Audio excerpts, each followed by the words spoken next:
Bueno, para empezar quería que revisemos una idea del péndulo físico, que es la siguiente. Si ustedes recuerdan, en el péndulo físico, uno podía hacer los mismos cálculos que hacíamos en el péndulo tradicional y calcular, por ejemplo, el periodo de oscilación. Y lo que habíamos llegado es que el periodo de oscilación, si revisan la clase pasada, nos quedaba esta cantidad que voy a poner acá,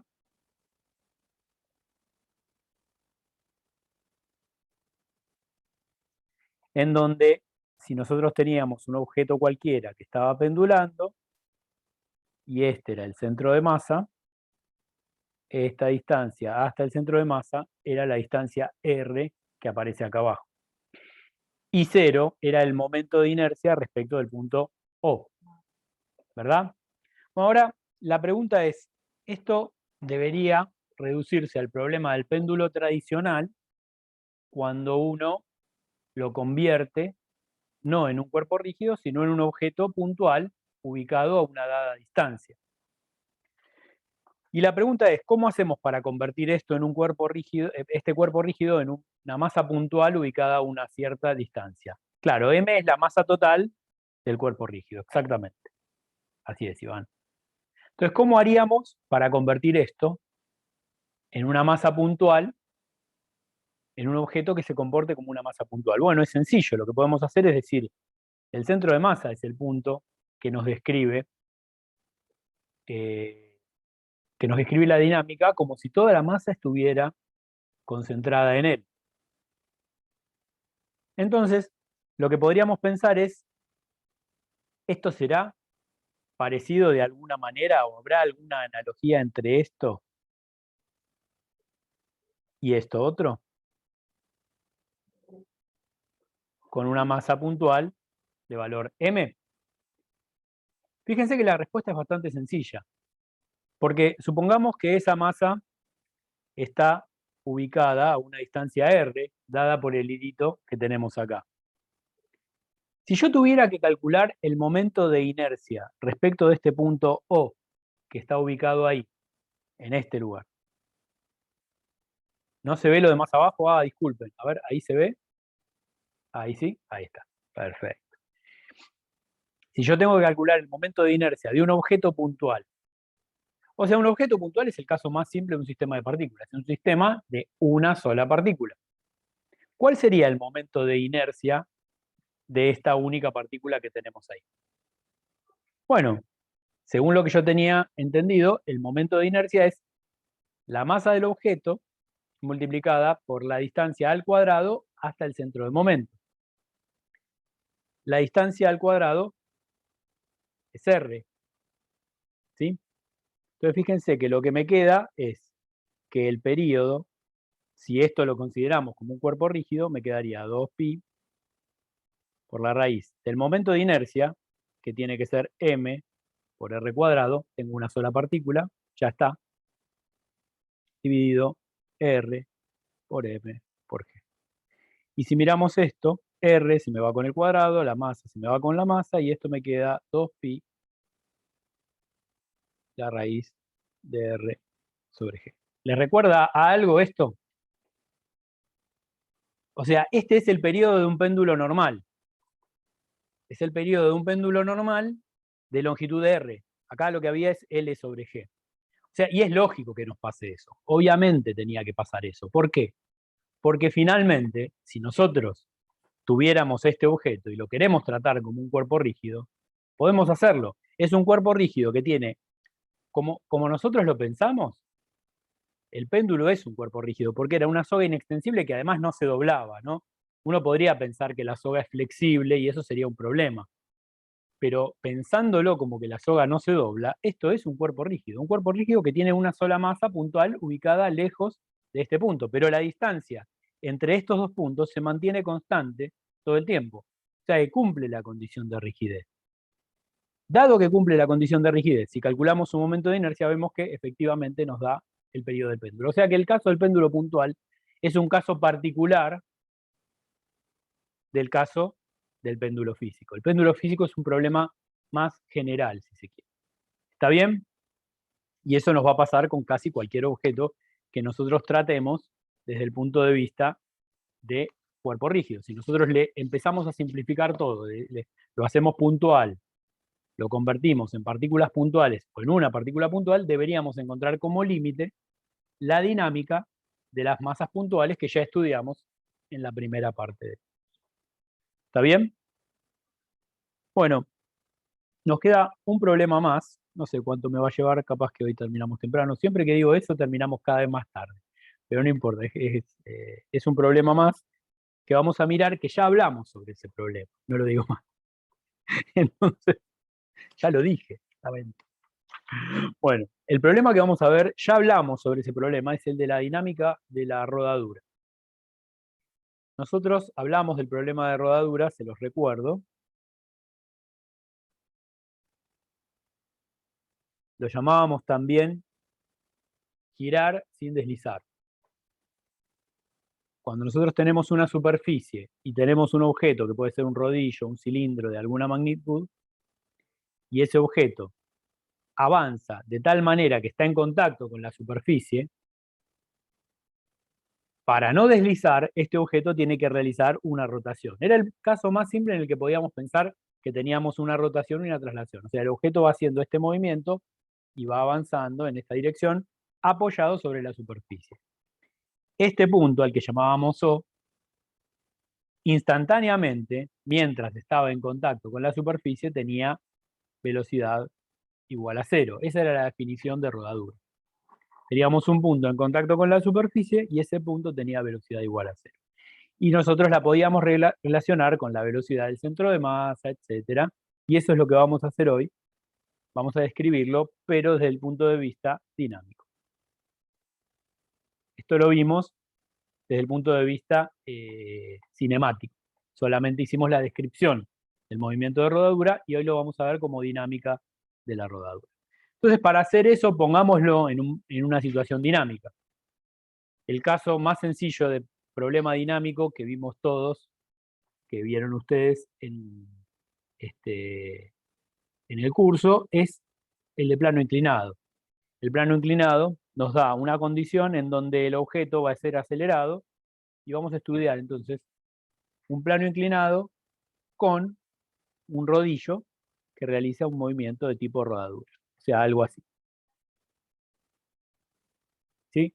Tenemos nuestro cilindro apoyado sobre ese plano inclinado, un plano inclinado con un ángulo alfa, con un punto acá en contacto, a ese punto, y bueno, ese cilindro tendrá un radio R, vamos a empezar a ponerle magnitudes,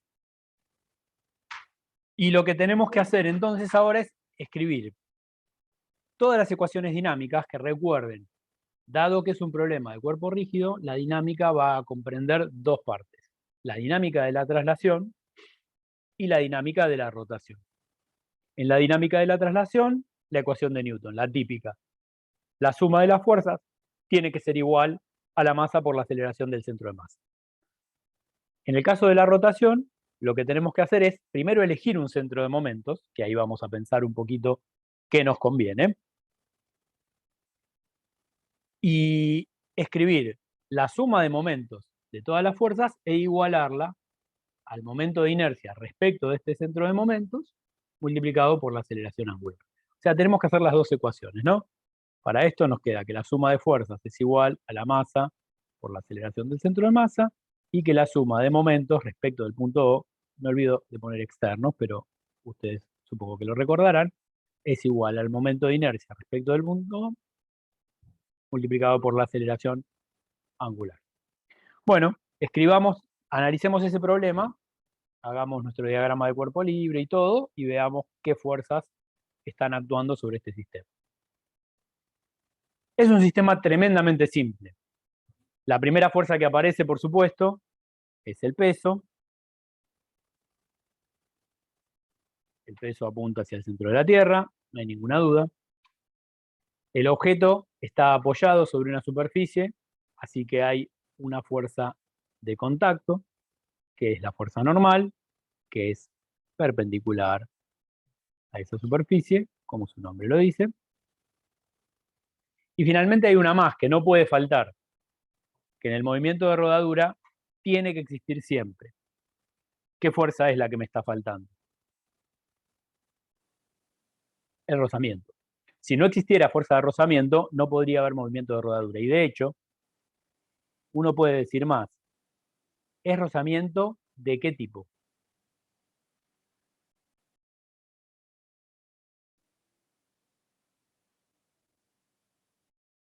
Me gustó que preguntes, me gustó que lo digas y que después pongas el signo de interrogación. Está muy bien.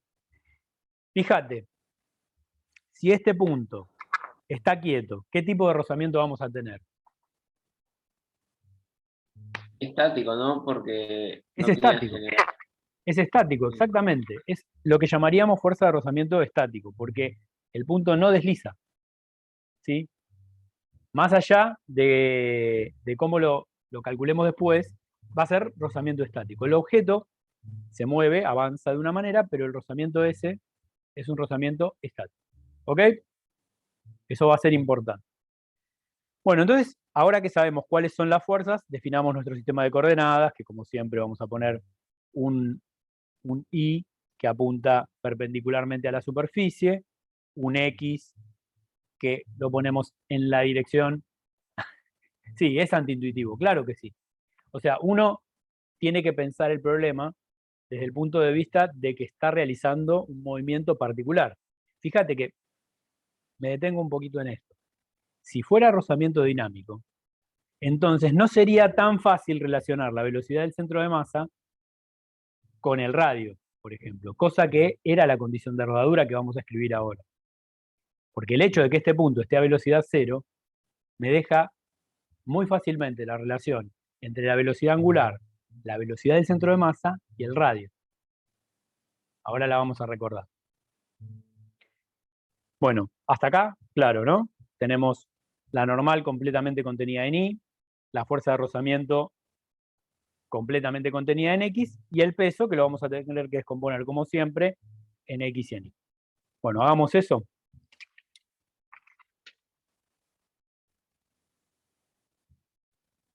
Primero entonces vamos a hacer la dinámica de traslación. Y esa es fácil, es como siempre. Tenemos la ecuación en X versor.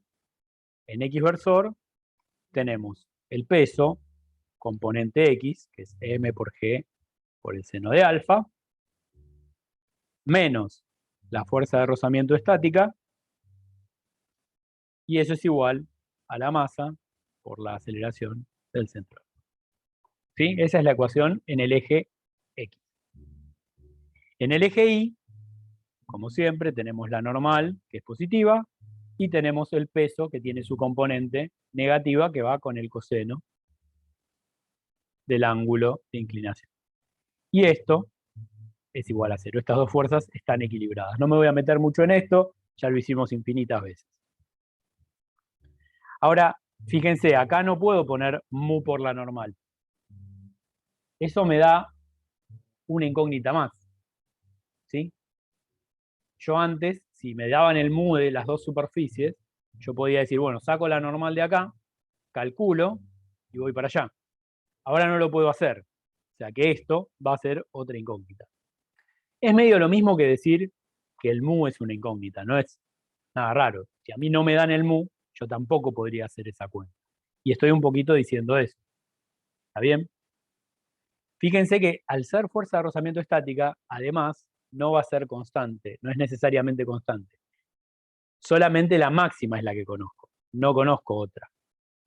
La otra la tendré que calcular de acuerdo a la condición dinámica. O sea que voy a tener que ver cuánto vale la aceleración del centro de masa, cuánto vale la componente del peso, y en base a eso voy a poder calcular la fuerza de rozamiento estática. ¿Y qué tengo? Además de esto, para calcular la fuerza de rozamiento estática. Fíjense que básicamente tengo una ecuación inútil, que es esta, porque me sirve solamente para despejar la normal, y la normal esencialmente no me sirve para nada. Y tengo otra ecuación con dos incógnitas.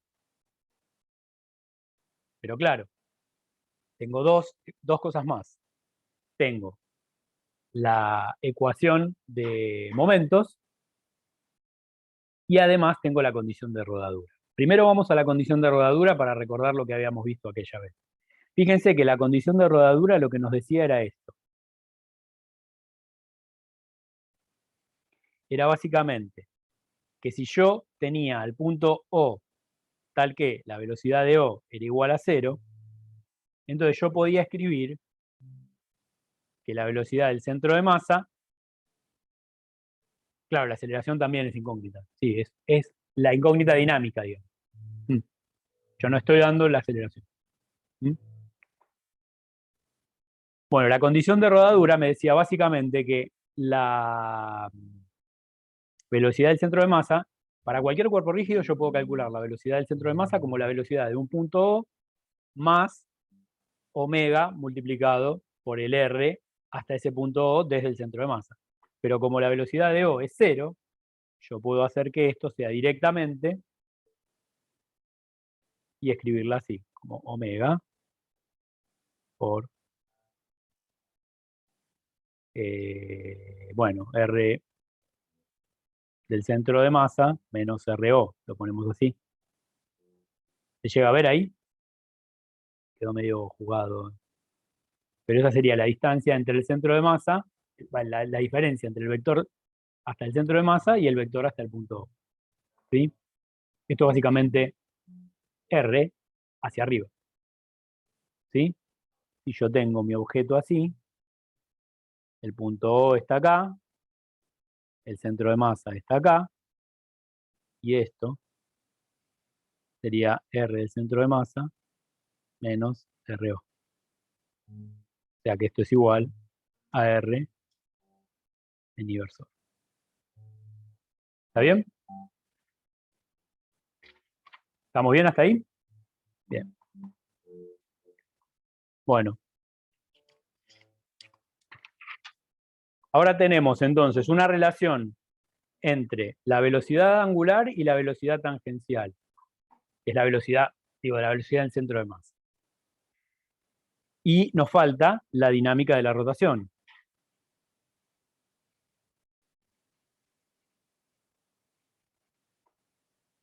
Porque básicamente agregué una incógnita más, ¿no? Agregué la velocidad angular ahora. Bueno, la ecuación de momentos, que me define la dinámica de la rotación, ¿desde qué punto nos conviene hacerlo? Bueno, uno podría hacer los momentos externos, y yo les había dicho que uno siempre tenía que pensar desde dónde le convenía calcular los momentos.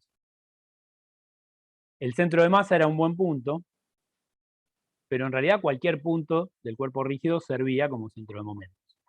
Y en general uno siempre trata de buscar de simplificar las cuentas, de simplificar el problema de alguna forma en que, por ejemplo, alguna cantidad se le anule cuando uno calcula los momentos de las fuerzas, o que alguna fuerza no haya que considerarla, por ejemplo, esa es otra cosa.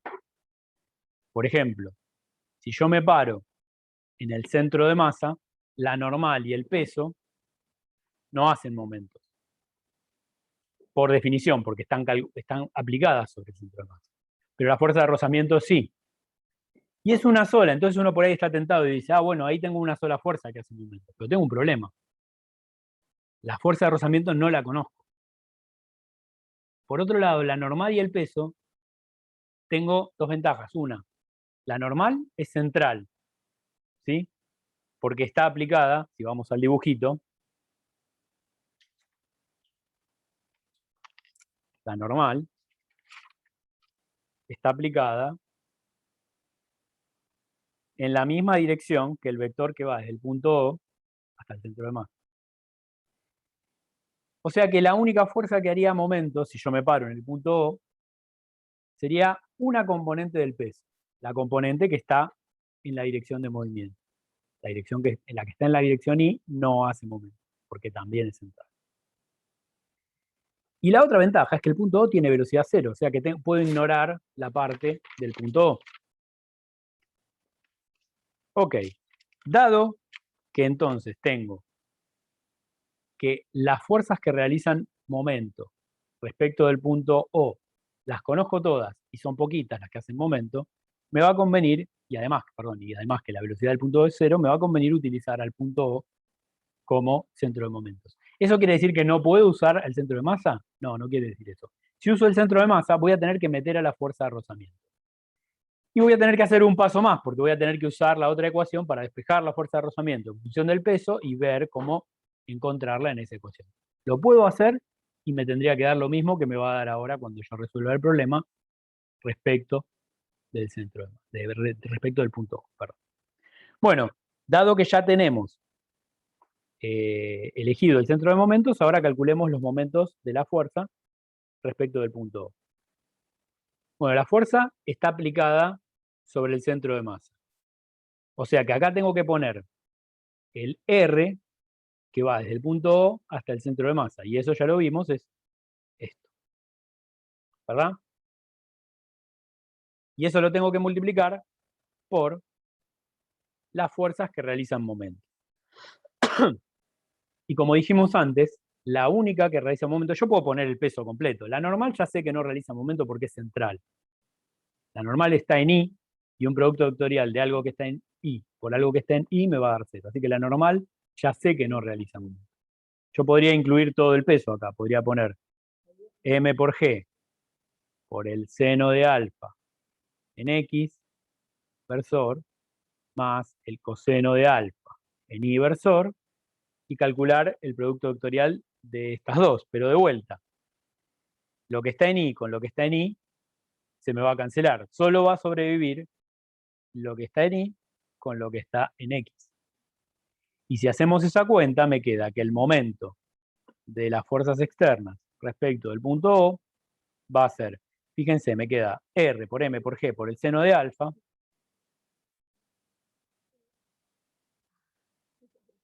Y después, para encontrar la dirección, tengo que hacer la regla esta de que X por Y es igual a Z, que Y por Z es igual a X, ¿sí?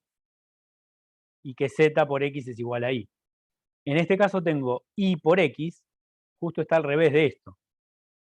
Si tengo Y por X, lo que tengo que hacer es cambiarle el signo a lo que está acá.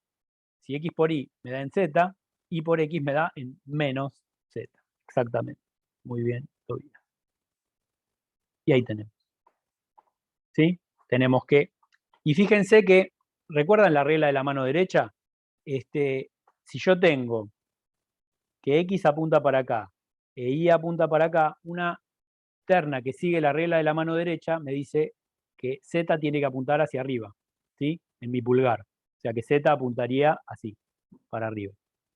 Y esto me está diciendo que el momento de la fuerza peso está en menos Z, o sea que está hacia abajo. Y fíjense que esto es como que lo está obligando a girar en este sentido, lo cual es lo que está pasando realmente. El objeto está girando en este sentido y mi mano derecha me indica que entonces el momento tiene que apuntar hacia abajo, como ahora indica mi pulgar, que no se nota nada, pero se entiende, ¿no? O sea, el momento apunta en la dirección hacia abajo, o sea, así, con el vector yéndose para abajo. ¿Ok? De vuelta, entonces, para que lo tengan acá, N es central, entonces el momento de N respecto del punto O es igual a 0, y la fuerza de rozamiento estática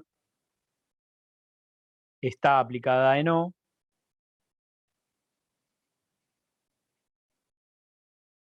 entonces el momento de la fuerza de rozamiento estática respecto de O también es igual a 0, simplemente para que les quede ordenadito. Bueno, entonces ese es el único momento que tengo, y entonces la ecuación de momentos, ¿cómo me va a quedar? Finalmente me va a quedar el momento de la única fuerza que tengo,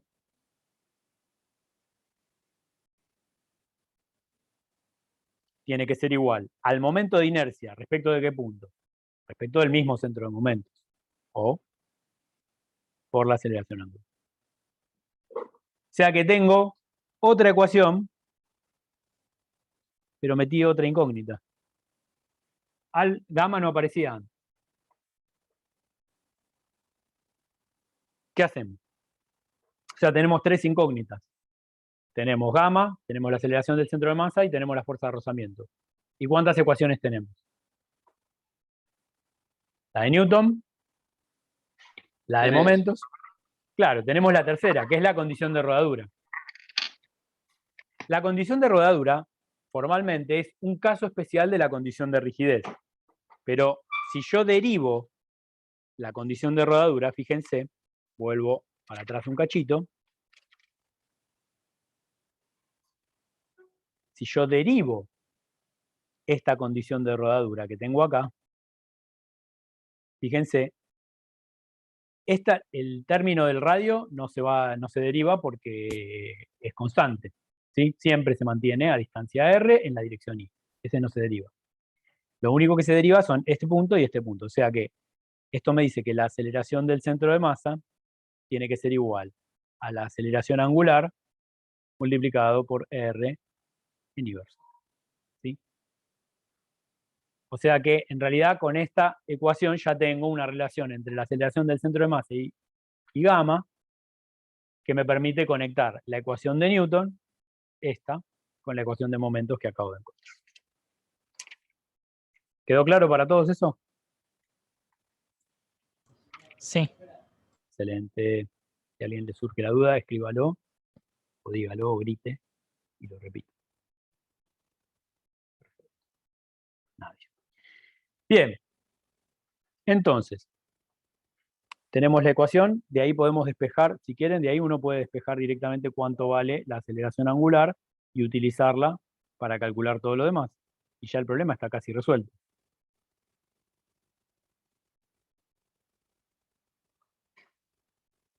Esa sería mi aceleración angular, ya la tengo, es básicamente un pasito despejado del otro lado. Y usando eso, y usando la condición de rodadura, como dijimos antes, me decía que la velocidad del centro de masa tenía que ser igual a menos, también la dirección de movimiento es también en z negativo, o sea que me quedaba menos omega por r, y esto me queda en x versor, ¿sí? Porque me quedaba la velocidad angular que está en menos z, el r que está en i, me queda menos z por r, perdón, menos z por i, me queda menos x. O sea que esto me dice que la aceleración del centro de masa tiene que ser igual a menos gamma por r en x. ¿Está bien lo que puse? No, me parece que puse mal los signos. ¿Puede ser? Permítanme. La velocidad del centro de masa es igual a omega por r, y esto es positivo en i. No, esto tiene que ser positivo en x. Z por i da menos x. Ah, está bien. Está bien. Pero esto es menos z. Omega está en menos z, está rotando en esa dirección, ¿no? Omega está en menos z. Ahí está. ¿Quedó claro eso? Perdón, me confundí, me hice lío al principio cuando lo dije y hice la cuenta al revés. ¿Está bien? ¿Quedó claro? O sea, lo que me queda es que omega es en menos z por i me queda en x positivo. Bien. Bueno, de ahí entonces puedo sacar que la aceleración del centro de masa, utilizando lo que tengo acá, es igual a m por g por r cuadrado seno de alfa sobre I0 en X. ¿Está bien?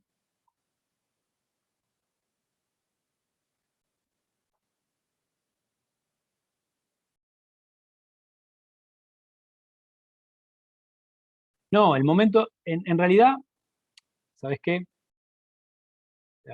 Yo puedo no ponerle el signo.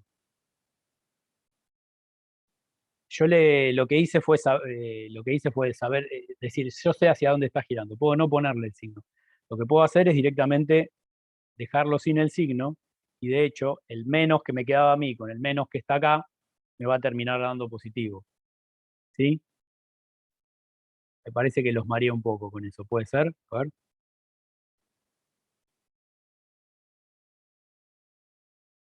¿No? ¿Se quedó claro? ¿Está bien? Yo podría no haberle puesto el signo que acabo de hacer, no pensar que giraba en ese sentido, y directamente decir, bueno, con el menos de acá, más el menos que le tengo, que me va a quedar en esta cuenta, listo, ya está. Pero como yo sabía que giraba para ese lado, que está cayendo, digamos, entonces directamente le puse el signo, lo forcé. Y me queda, obviamente, que la aceleración del centro de masa es positiva. Esto y esto me dicen la misma cosa, que va en aceleración del centro de masa en X positivo, o que gamma está en Z negativo. ¿Ok? Bueno, y ahí, ahora sí puedo tratar de obtener la fuerza de rozamiento estática, cosa que antes no podía, pero ya tengo todas las ecuaciones resueltas y ahora puedo volver a la ecuación dinámica, a la ecuación de Newton normal, y calcular cuánto vale la fuerza de rozamiento. Si yo despejo de la ecuación en X la fuerza de rozamiento estática, me va a quedar m por g por el seno de alfa menos la masa por la aceleración del centro de masa. Y ahora que sé cuánto vale la aceleración del centro de masa, lo único que tengo que hacer es reemplazarla acá, y lo que me queda es que esto me queda m por g por el seno de alfa. Fíjense que también el seno de alfa sale afuera de la aceleración del centro de masa, o sea que esto me queda 1 por este término, menos, y acá me faltan el m, el r cuadrado, y el i sub. Eso es lo que me queda en la parte de la aceleración del centro de masa.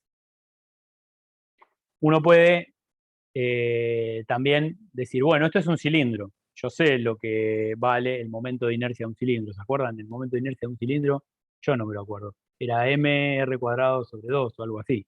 Pero uno lo que podría decir es esto. Puedo decir, bueno, me puedo acordar que I respecto de O es igual a I respecto del centro de masa, más la masa del cilindro por R cuadrado, usando el teorema de Steiner. Y siempre está bueno esto, porque el momento de inercia de cualquier objeto respecto de su centro de masa, si el objeto es muy simétrico, lo tenemos en una tabla. Por ejemplo, el del cilindro lo tenemos en una tabla si lo calculamos respecto de este eje, que es el que contiene al centro de masa. O sea que está bueno que podamos hacer esta cuenta. Bueno, y si hacemos esta cuenta y lo metemos acá, me queda que la fuerza de rozamiento estática va a ser igual a m por g por el seno de alfa por el i del centro de masa dividido i 0. Me queda un poquito más ordenado. 1 más mr cuadrado sobre... A ver qué pusiste ahí. No llegué a ver el comentario que hiciste. Mr cuadrado sobre i. ¿Sí? No, ¿y qué? Ah, más decís.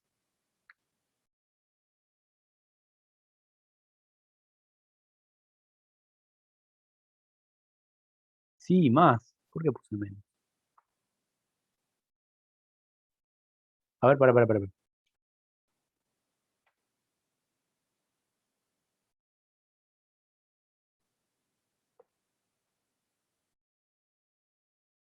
¿Es acá un más y acá un menos, o estoy equivocado? Sí, me equivoqué de los dos. Sí. ¿No? Esto está bien, es así. Porque la fuerza de rozamiento estática... No.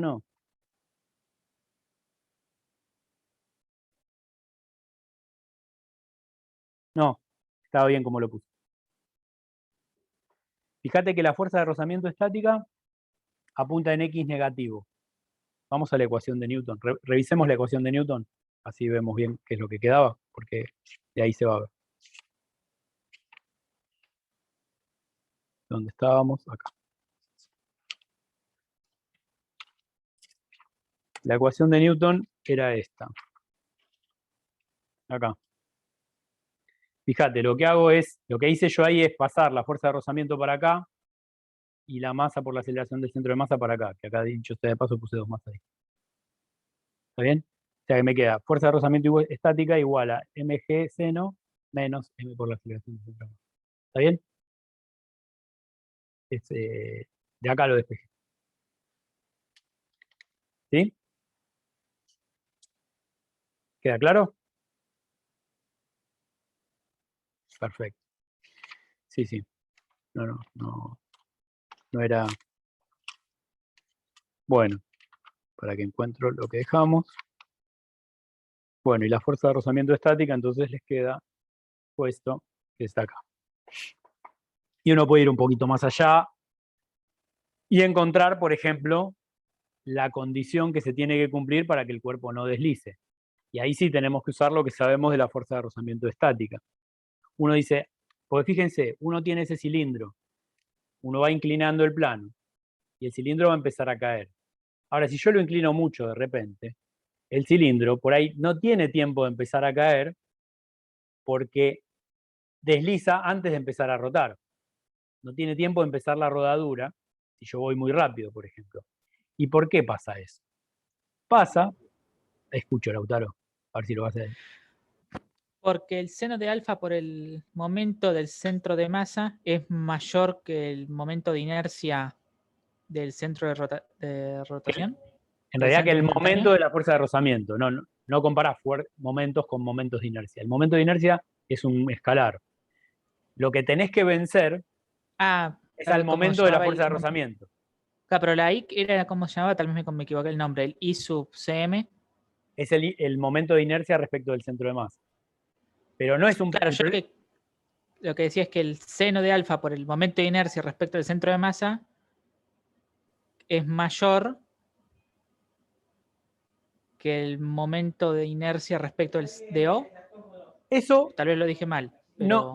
No, pero fíjate que eso no te afecta, o sea, eso no te afecta a qué tan rápido vos inclinás el plano. Lo que yo te estoy diciendo es otra cosa. Te estoy diciendo que si yo inclino muy rápidamente el plano, el objeto puede empezar a caer antes de empezar a hacer rodadura, o sea, como que se desliza. Y si ustedes hacen ustedes pueden hacer el experimento, pueden tener un rodillo, inclinar el plano y van a ver que el cuerpo por un rato desliza y después empieza a realizar rodadura, probablemente, o no, por ahí se cae deslizante. Claro, pero es eso. Suponete que estuviera demasiado inclinado. Ahora, el tema ahí no es la competencia entre momentos de inercia, sino la competencia entre momentos de fuerza. Vos tenés dos fuerzas que están realizando momentos que tienen... Ahí lo acaba de hacer Tobías. Filmalo, después pueden hacerlo con lo pueden hacer con una virome doblando la tapa de la... No, con una virome no, tiene que ser un marcador grueso, algo como esto. De hecho, cuando dijiste que no llegaba a rotar y deslizaba, yo pensé como que no, que iba a rotar mucho más rápido. No. Y lo hice recién y cayó deslizando y me quedé como, wow. Es que es así, porque vos pensás que lo que te está pasando, a ver, ¿qué fuerza estamos venciendo cuando nosotros lo inclinamos muy rápido? Suponete que vos no tuvieras un cuerpo que es un cilindro, que tuvieras un cuerpo que es un ladrillito, ¿sí? Del mismo material que este. Bueno, en algún momento vos lo vas a inclinar, ¿y qué es lo que vas a vencer para que se empiece a mover? La fuerza de rozamiento, ¿Cuál? estática. Exactamente. El cuerpo, si vos lo vas subiendo muy lentamente, y no es un cilindro, no se va a mover hasta que vos venzas la fuerza de rozamiento estática. Si es un cilindro, vos tenés la ventaja de que podés no vencer la fuerza de rozamiento estática y que el cuerpo siga cayendo. Y cae girando, sin vencer Claro, la fuerza de rozamiento estática. claro, sí, sí. Esa es la diferencia. Pero si vos te pasás del ángulo en el cual vencés la fuerza de rozamiento estática, en ese momento el cuerpo va a empezar a deslizar. Entonces, lo que tenemos que hacer para encontrar dónde empieza a deslizar es ver dónde se vence la fuerza de rozamiento estática. Y ahí sí, la comparamos con la fuerza de rozamiento estática máxima. O sea, mu estático por la normal. Entonces, si uno quiere saber en qué valor de alfa el cilindro va a deslizar, hay que buscar alfa tal que superemos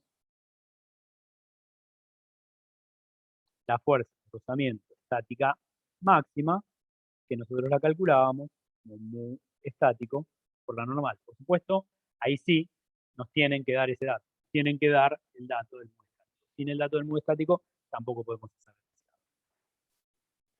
el experimento. Y lo que sabemos nosotros es entonces que para que ocurra eso, lo que tiene que pasar es que m por g por el seno de alfa por i del centro de masa sobre I0, que es la fuerza de rozamiento estática, tiene que ser justo en el límite mu estático por la normal, que es m por g por el coseno de alfa. Cuando supere este valor, entonces el cuerpo va a empezar a deslizar. Y la ecuación que vamos a llegar es muy parecida a la que llegábamos en dinámica, cuando decíamos cómo encontrar el valor para el cual, el ángulo para el cual el cuerpo empieza a deslizar. Y la cuenta es muy parecida, lo que nos queda es esto,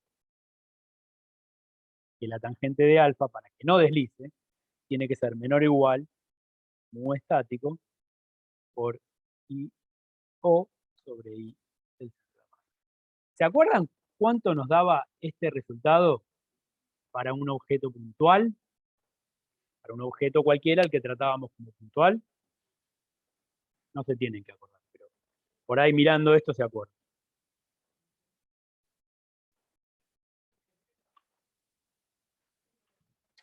O sea, ¿el momento de inercia tenía sentido en un cuerpo puntual? Claramente no. ¿No? Daría 1, ¿no? Porque el centro de masa y el centro de rotación son el mismo. ¿O estoy delirando? Todos los puntos son iguales en un cuerpo puntual, exactamente. No tiene momento de inercia. O sea, no tiene ningún... Si yo calculo el momento de inercia de un punto del cuerpo respecto de otro punto del cuerpo, siempre me va a dar lo mismo. Todos los puntos son equivalentes. O sea que el momento de inercia respecto de hoy, respecto del centro de masa, son lo mismo. O sea que esto me da 1, vos decías. Entonces, lo que me quedaría sería esto, que es efectivamente lo que me quedaba. La definición del mu estático es esta. Es el límite cuando la tangente de alfa me da igual al ángulo en el cual desliza, ese es el mu estático. Justamente la misma relación que teníamos en el caso de dinámica puntual. ¿Ok?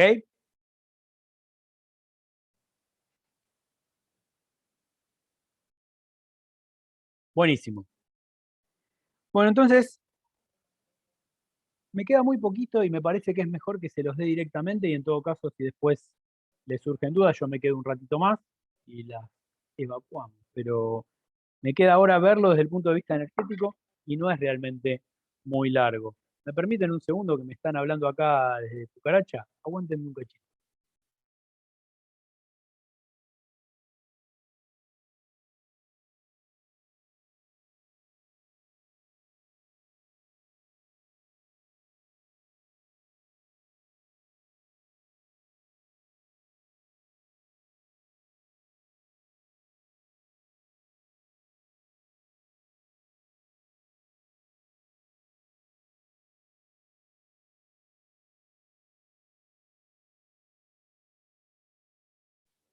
Aparentemente había que resolver la cena ahora.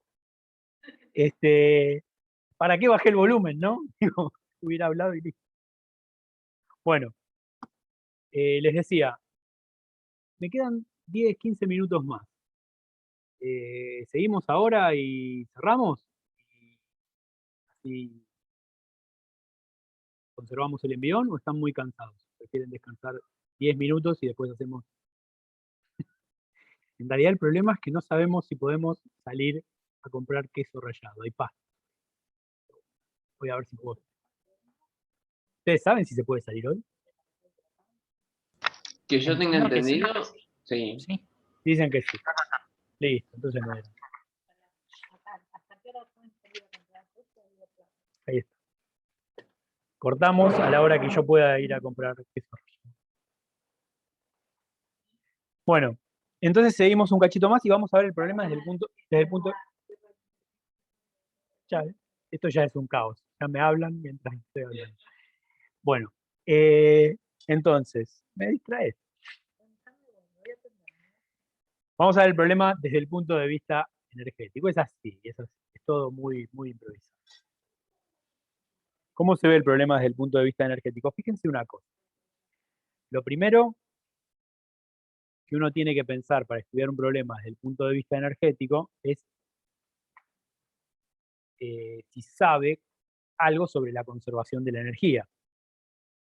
Porque el punto de vista energético tiene la ventaja de que si yo sé que se conserva que se conserva la energía o que en todo caso conozco el trabajo de las fuerzas no conservativas, yo puedo conectar una situación inicial con una situación final haciendo una sola cuenta, ¿sí? En lugar de lo que me lleva a hacer toda la dinámica del problema. Entonces la pregunta sería, ¿yo conozco? ¿Sé cómo aplicar la ley de conservación de la energía en este problema? Y la verdad es que es bastante facilón, porque fíjense, el peso, yo sé que es una fuerza conservativa, ¿no? O sea, que no me preocupa el peso. La normal es perpendicular al movimiento, a la velocidad, perpendicular al desplazamiento, no al movimiento. Perdón, Newton. Es perpendicular al desplazamiento. O sea que tampoco realiza trabajo. ¿Qué diferencia hay entre decir que es perpendicular al movimiento y al desplazamiento? Nada, el movimiento no es una definición. El movimiento es en realidad el cambio del desplazamiento. No, el movimiento es un concepto más bien filosófico. El desplazamiento es un concepto físico. Uy, ya tengo a la psicóloga ahí queriendo meter la cuchara. No.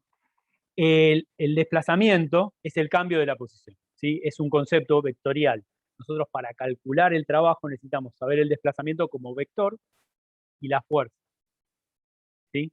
El movimiento en sí es un concepto filosófico que tiene que ver con que un objeto está cambiando su posición respecto del tiempo. El desplazamiento tiene una definición desde el punto de vista vectorial. ¿Ok? Esa sería la. ¿Ok? ¿Entiendes? Sí. No lo entendí. Fíjate que, ¿te acordás cómo definíamos el trabajo? Perdón, me pareció que no lo entendiste, Lautaro, ¿puede ser? No, o sea, en mi vida yo siempre los había usado como sinónimos en realidad, por eso me No, llamó la atención que. no, simplemente, a ver, cuando hablamos del desplazamiento, decimos esto. Delta R es igual a R final menos R inicial. Esto es un vector. ¿Sí? Ese es el vector que utilizamos para calcular el trabajo. El movimiento no es una definición física. Un objeto en movimiento es un concepto, no es un vector. No existe el vector movimiento, existe el vector desplazamiento. Pero Entiendo. O sea, sería como decir velocidad distinto de cero o algo así. Exacto.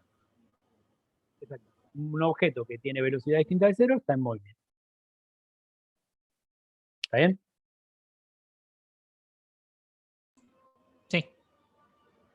Bien. Entonces, el peso es conservativo. La normal no realiza trabajo porque es perpendicular al desplazamiento. Y me queda el rozamiento, que sabemos que no es conservativa. Pero ¿qué pasa con la fuerza de rozamiento?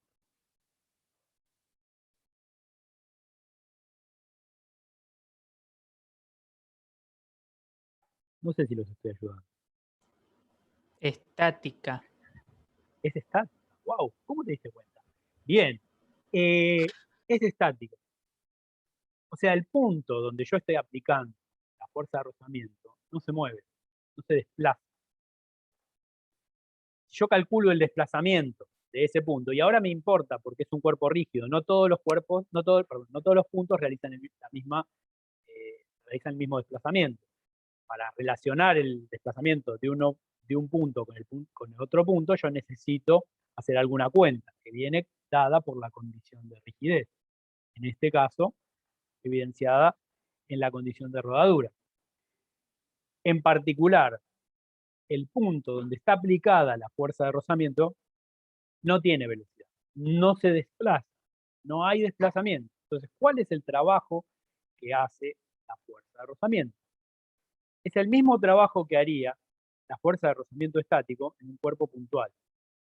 Es cero, porque no hay desplazamiento de ese punto. No produce un desplazamiento. Produce un momento, pero a mí lo que me importa es si produce un desplazamiento.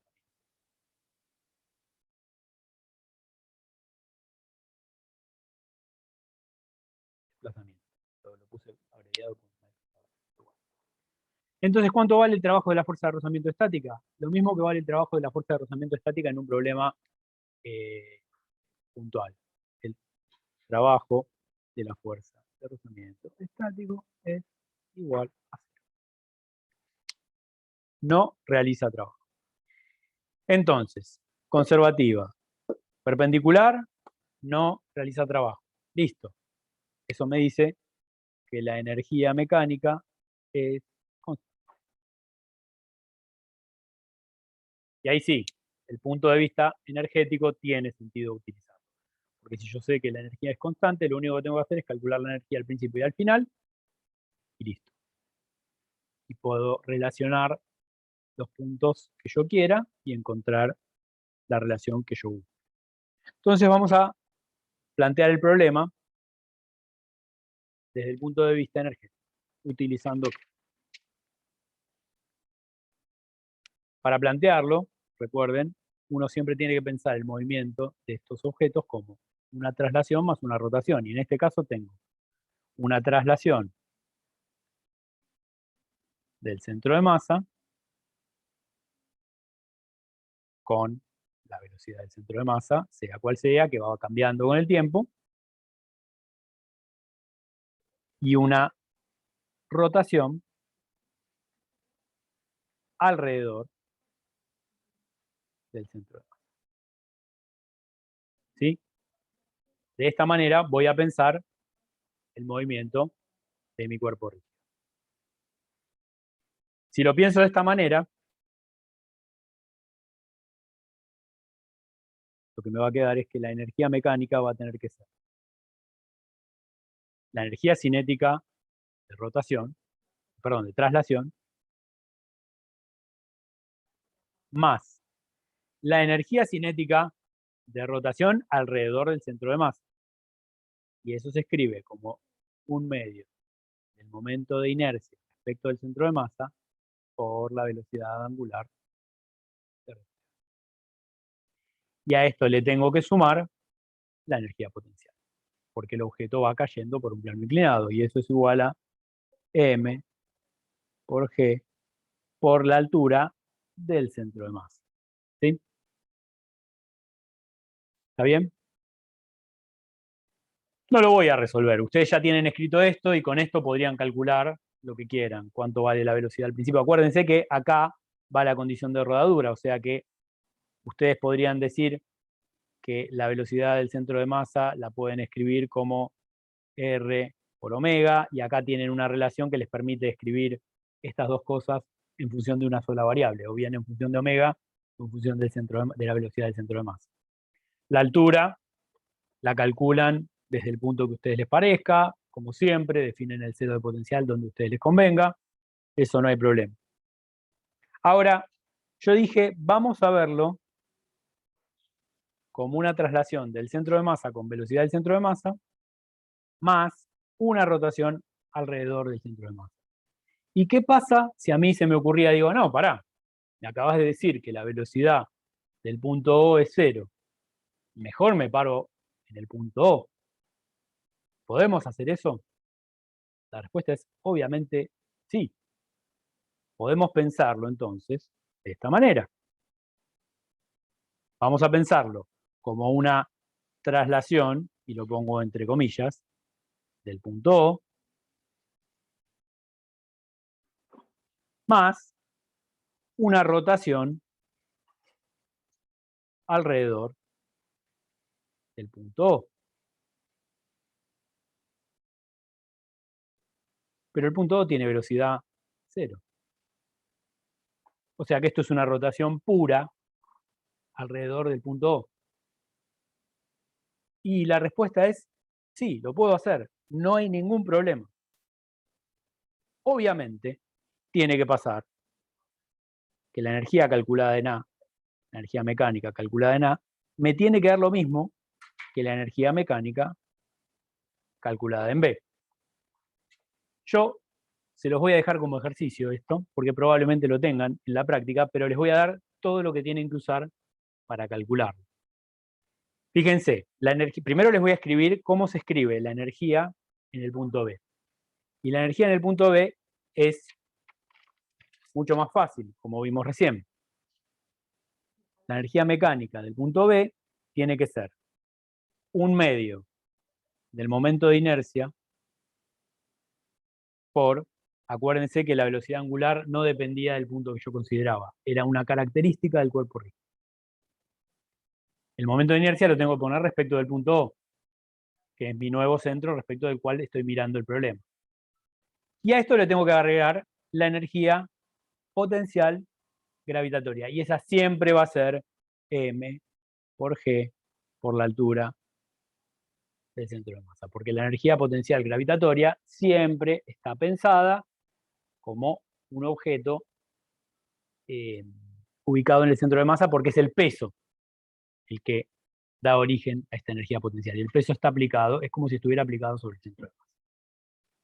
Ahora, fíjense que la forma de hacer la equivalencia entre lo que tenemos acá y lo que tenemos en la otra ecuación tiene que ver, por un lado, con la condición de rodadura, con el hecho de que la velocidad del centro de masa es igual a omega por R, y que según el teorema de Steiner, esto es así. Si ustedes usan estas dos relaciones y las meten acá adentro, a lo que van a llegar es a la misma energía, es eso en un paso. Por eso no lo calculo, porque lo reemplazan y listo. Usando Steiner y usando rodadura, les queda trivialmente que la energía calculada en A es igual a la energía calculada en B, lo cual es obvio, porque no podía ser que eligiendo un punto distinto me diera resultados distintos. Se calcula distinto, pero el número que me tiene que dar tiene que ser el mismo. Es la energía de mi problema. De lo único que puede depender es de dónde pongo el cero de potencial, pero ese cero de potencial lo tengo que poner igual en los dos casos. Elijo, generalmente uno, ¿qué va a hacer? Bueno, tengo mi cilindro acá y voy a poner que mi energía potencial igual a 0 está en el piso. Y entonces la altura la calculo desde ahí. Obviamente en eso no puedo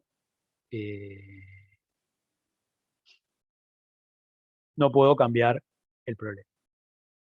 Sí, no puedo cambiar la definición de energía. Bueno, entonces con esto cerramos el problema de dinámica de cuerpos rígidos, y ustedes en la práctica, no sé si ya empezaron a ver, ya deben haber empezado a ver dinámica del cuerpo rígido, ¿no? En la práctica. ¿No todavía? Ah, están en no, cinemática, me dijo el otro día. Bueno, bien. Entonces, los dejo descansar un rato, y en realidad corto ahora la grabación.